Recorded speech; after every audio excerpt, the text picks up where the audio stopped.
Olá, caros alunos, olá, você que nos visita aqui na nossa Escola Bíblica Dominical, sendo colocada online, colocada pela internet. Eu sou o pastor André Forseto, da Primeira Igreja Batista de Santo André, e essa é a nossa classe Adoração. Estamos entrando hoje, então, na nossa terceira aula extra do material que está sendo complementar para que a gente estenda, então, nossos estudos até o final do mês de junho. E essa terceira aula estaremos estudando o Salmo de número 50.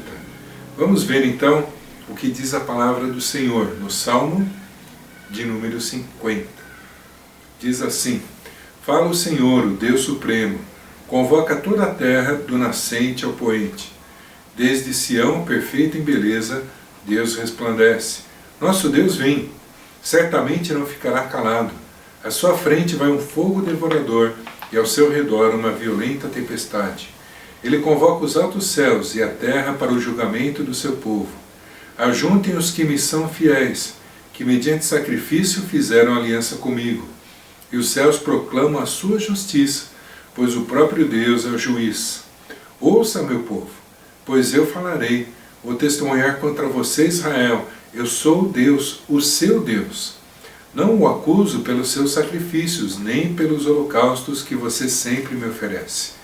Não tenho necessidade de nenhum novilho dos seus estábulos, nem dos bodes dos seus currais, pois todos os animais da floresta são meus, como são as cabeças de gado aos milhares nas colinas.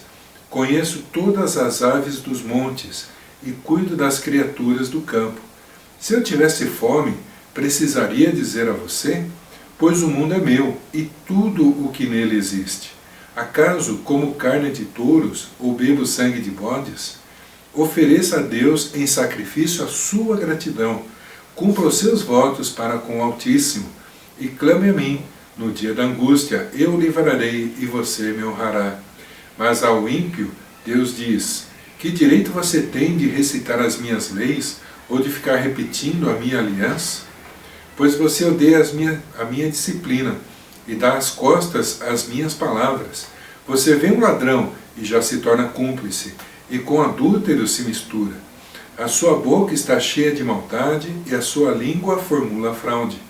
Deliberadamente você fala contra o seu irmão e calunia o filho da sua própria mãe.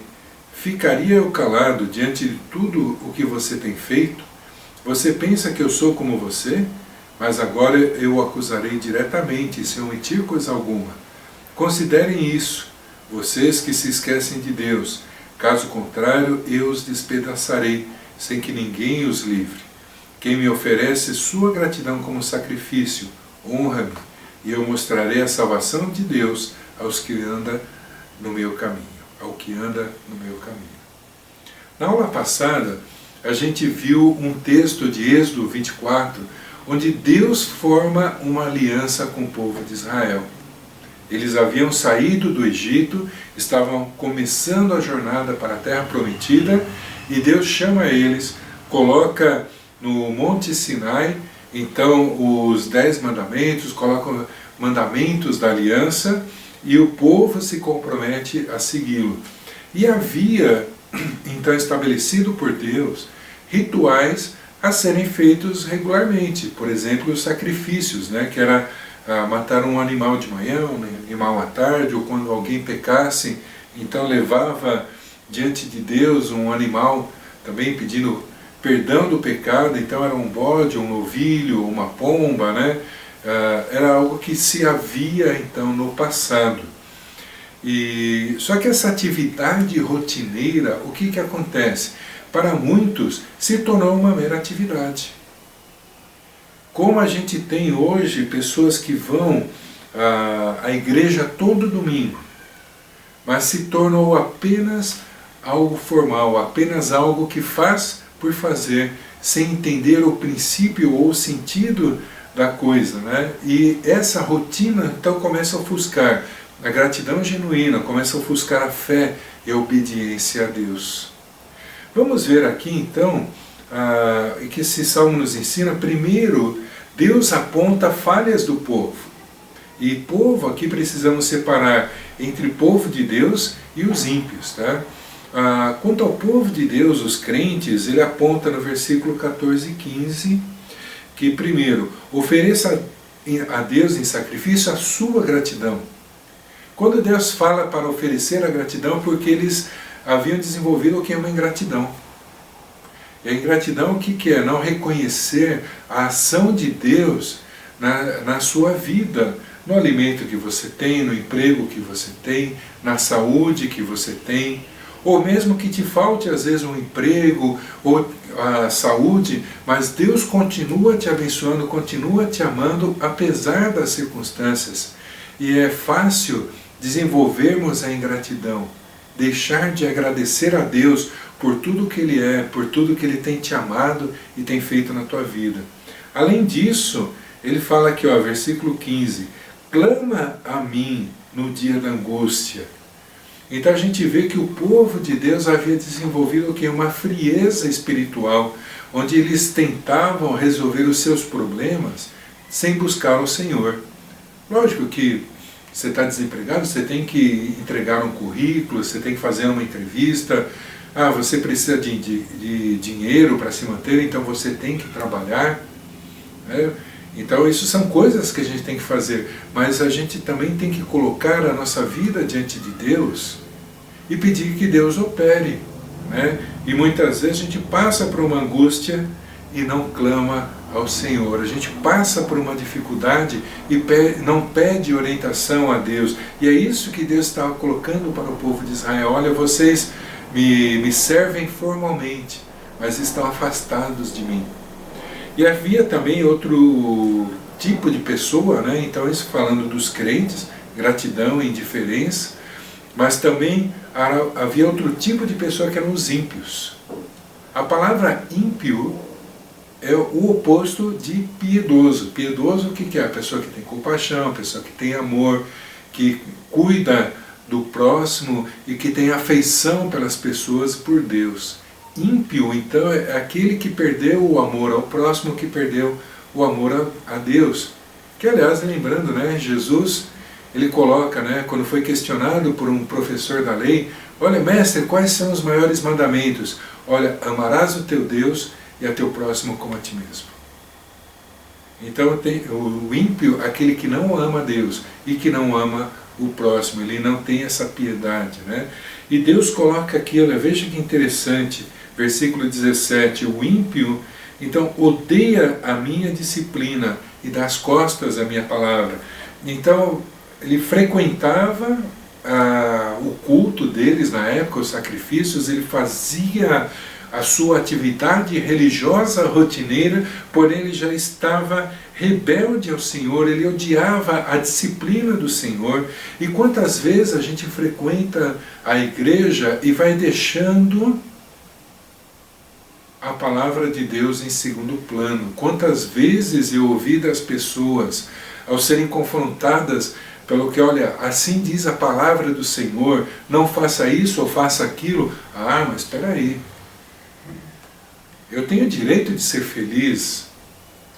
Mas espera aí, não é bem assim que a palavra diz. Então começa a relativizar a palavra, mas só nos pontos que não lhe interessa obedecer. É interessante isso, Então isso vai desenvolvendo um sentido de impiedade, um sentido de afastamento de Deus, mesmo cumprindo as suas atividades religiosas. Versículo 18, olha só que pesado. Você vê um ladrão e já se torna seu cúmplice. Mas eu não roubo, você pode dizer. Pois bem, estamos na época de entregar o imposto de renda. E tem muita gente que declara coisa errada para que tenha uma restituição melhor. Coloca despesas que não fez, coloca dependentes que não tem. Isso é roubo. Não, só está pegando o dinheiro que o governo... Não, a regra é clara. Pode fazer isso? Não, não pode, você está mentindo. E o pai da mentira é o diabo. Então, puxa vida, às vezes a gente se torna ladrão nas pequenas coisas. Às vezes em pegar coisas da empresa para seu benefício. E imagina que eu já trabalho há muitos anos em indústria, agora trabalhou com meio ambiente, né? Já fui tentado muitas vezes, olha, pega isso aqui, não tem problema, leva aquilo lá. E sempre posso até colocar um critério. Se vai ser jogado fora, eu não vejo problema de levar. Mas se é algo da empresa, eu não tenho direito, porque é da empresa. Seria um roubo, né? E quantas vezes a gente faz isso, né? E olha só, não só isso, mas a impiedade se revela também na maledicência.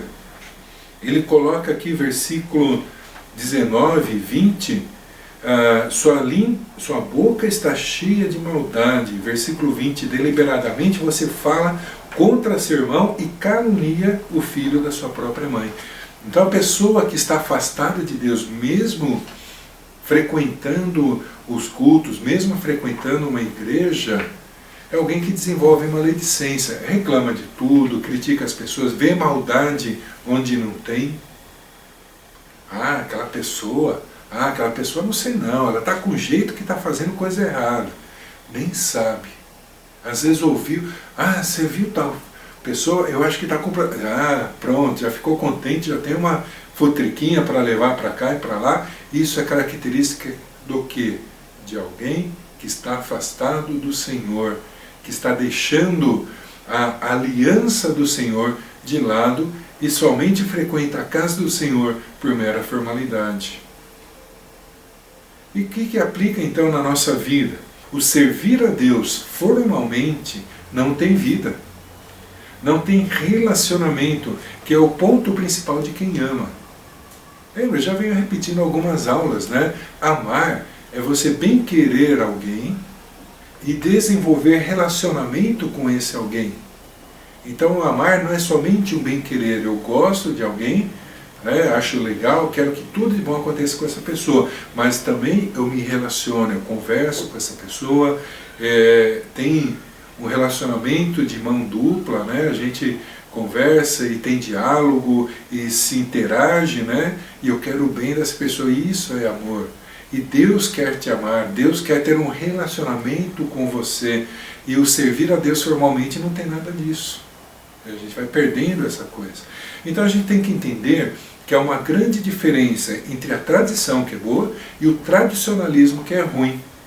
A gente pode e deve ter tradições, deve respeitar essas tradições, sem cair no tradicionalismo. Eu vou explicar aqui.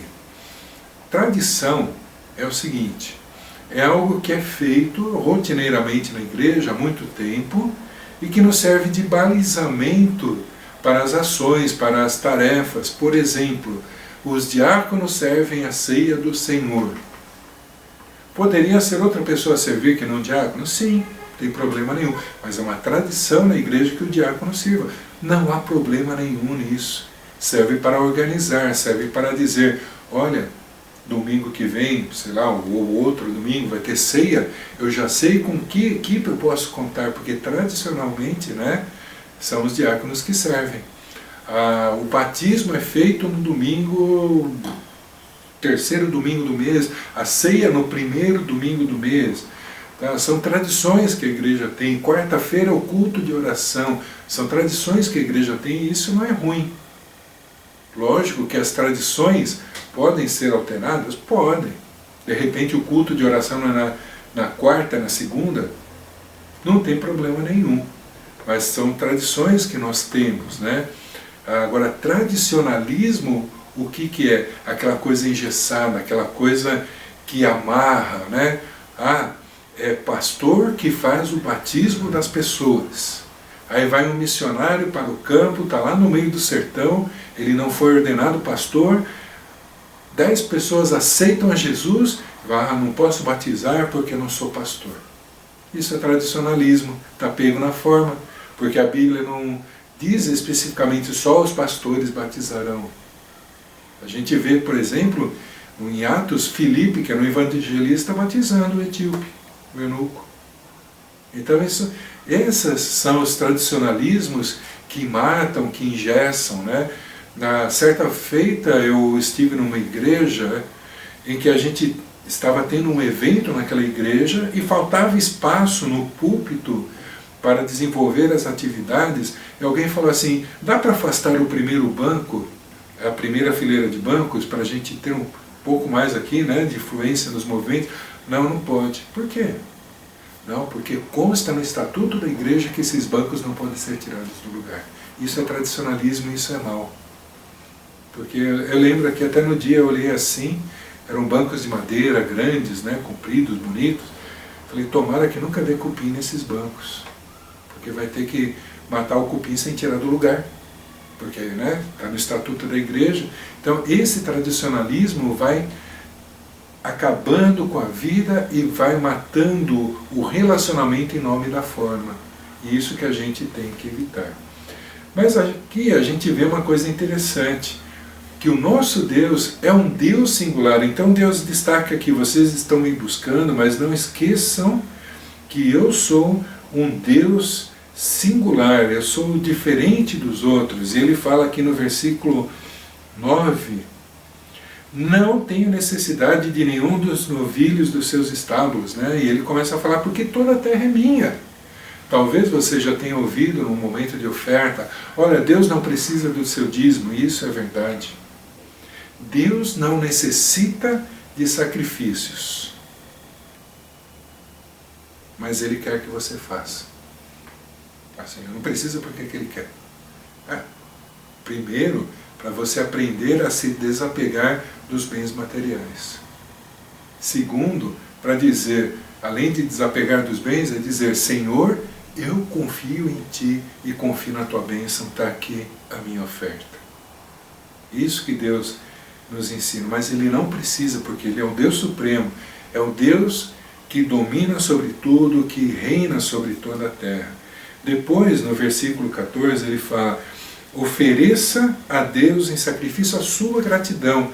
Então, mais do que entregar um bem material, do que fazer um sacrifício de um animal, é o Deus que prioriza relacionamento. Mais do que você ajudar a sua mãe com um valor mensal, é você estar bem com a sua mãe, poder abraçar, poder beijar, poder conversar de boa, não é verdade? Não deixe de entregar uma ajuda mensal àquela que te criou. Mas a maior do que falar, está aqui dinheiro, não me perturba mais, é dizer, mãe, eu te amo. Mãe, é gostoso estar com você e está aqui esse dinheiro para te ajudar. Você entendeu a diferença? É isso que Deus quer de nós, né? E no versículo 15, olha que interessante, clame a mim e eu o livrarei. Então Deus é um Deus que quer e se agrada em nos ajudar. Então é diferente da posição do que a gente vê nesse mundo de alguns que se dizem divindade e não são. Venha me servir, tema a mim. E se eu me agradar do seu sacrifício, talvez eu te ajude. Nosso Deus é um Deus diferente, porque é um Deus que se agrada em te ajudar. Tanto que Ele mandou Jesus morrer na cruz, antes da gente aceitar a Ele como Senhor e Salvador. É um Deus de amor, é um Deus de compaixão. Olha que interessante, né? E aqui o terceiro ponto que eu quero destacar é aquele que agrada a Deus. Então no versículo 8, né, fala que não o acuso pelos seus sacrifícios, nem pelos holocaustos que você sempre me oferece. Então aquele que agrada a Deus, se você quer ser alguém que agrada a Deus, então faça os devidos sacrifícios. Eu tenho que matar animal? Não, peraí. É o dízimo entregue fielmente, é o louvor feito ao Senhor, é dar um tempo para o Senhor, seja diariamente, seja reservar o domingo para buscar a Deus. Aquele que agrada a Deus, versículo 14, fala assim, ofereça a Deus em sacrifício a sua gratidão. Então alguém que é grato ao Senhor. Quando você acorda de manhã, você olha assim, está meio friozinho, está meio escuro, que a primeira palavra na sua mente, no seu coração seja obrigado, Senhor, pelo esse dia que Tu me deste. E quando deitar no final do dia e pousar sua cabeça no travesseiro, você possa dizer, Senhor, que esse dia possa ser um dia que eu honrei o Teu nome. Mas obrigado por esse dia, Senhor. Então alguém grato, né? E alguém que busca a Deus na sua necessidade. Está precisando? Fala com o Senhor. Está triste? Fala ao Senhor. Está complicado em alguma coisa? Fala ao Senhor. Passamos por um tempo complicado, né? Quarentena, pandemia, e tem muita gente que fica com o coração aflito, angustiado, e poucos se lembram de orar ao Senhor e falar: Senhor, está pesado, me ajuda. E a gente lembra das palavras de Jesus, né? Porque meu fardo é leve e meu jugo é suave. Então, quer ser alguém que agrada a Deus? Busca Ele. No versículo 23, há uma promessa de Deus, né? Quem me oferece a sua gratidão como sacrifício, honra-me, e eu mostrarei a salvação de Deus ao que anda nos meus caminhos. É interessante que isso está ligado lá no Novo Testamento a uma passagem de Hebreus capítulo 11, versículo 6. Vamos ver lá? Olha só que interessante. Sem fé é impossível agradar a Deus. Isso a gente sabe muito bem. Pois quem dele se aproxima, olha só que interessante, precisa crer que ele existe e que recompensa aqueles que o buscam. Então, quando está falando aqui, olha, aquele que agrada, eu levarei a um caminho de salvação. Então, aquele que se aproxima de Deus precisa crer que ele existe. Então, o sacrifício, o culto, a adoração, não é algo para ser formal, não é algo para ser feito por fazer, mas crendo que Deus está te ouvindo, crendo que o Senhor está com os ouvidos atentos e os olhos voltados para a adoração daquele que humildemente se aproxima dele, e mais, e que recompensa aqueles que o buscam. E essa recompensa não é apenas algo terreno e transitório, mas ele está falando de vida e vida eterna. Deus não busca um relacionamento sem propósito, mas sem que se reflita em vida eterna com Ele. Às vezes eu costumava dizer, quando pregava, quando estava pastoreando, né? A vida eterna com Deus é consequência de vida aqui na terra com Deus. Ah, mas você tem certeza de salvação? Sim, porque o que estou colhendo aqui, ou melhor, o que estou plantando aqui, é o que eu colherei lá na frente. Se a minha vida aqui é uma vida com Deus, por que na eternidade seria diferente? Agora, se a minha vida aqui é longe de Deus, é esquecido de Deus, é mero formalismo, por que na eternidade, então, Deus vai me trazer para perto dele e passar uma eternidade com Ele? Então, vida eterna começa aqui e continua na glória. É isso que Deus quer, é esse nível de relacionamento que Ele quer em nossas vidas. Então, quero concluir essa lição com uma pergunta. O que você poderia fazer para ser genuinamente mais grato a Deus? Uma oração ao acordar ou ao dormir? Ler a Bíblia? Poder perceber mais as coisas que estão ao seu redor? Não sei, isso é uma resposta pessoal sua. Mas saiba de uma coisa, essa gratidão vai se refletir no seu relacionamento com Ele. Deus nos chama para perto dEle, para que tenhamos vida abundante e eterna. Tradições são boas, mas não deixe que a forma, o formalismo, interfira no seu relacionamento com Deus. Se tiver que inverter alguma coisa para ativar ou reavivar esse relacionamento, inverta. Se você primeiro toma o seu café para depois fazer o devocional, faz o devocional primeiro e depois toma o café. Se você sempre vai no culto no domingo à noite, e domingo de manhã fica aí dormindo, fica aí perdendo tempo, vai no domingo de manhã. Passa a manhã toda, consagra a manhã ao Senhor, às vezes até tirando um tempo de jejum e oração. Muda um pouco, sai um pouco da forma e busca o Senhor de coração.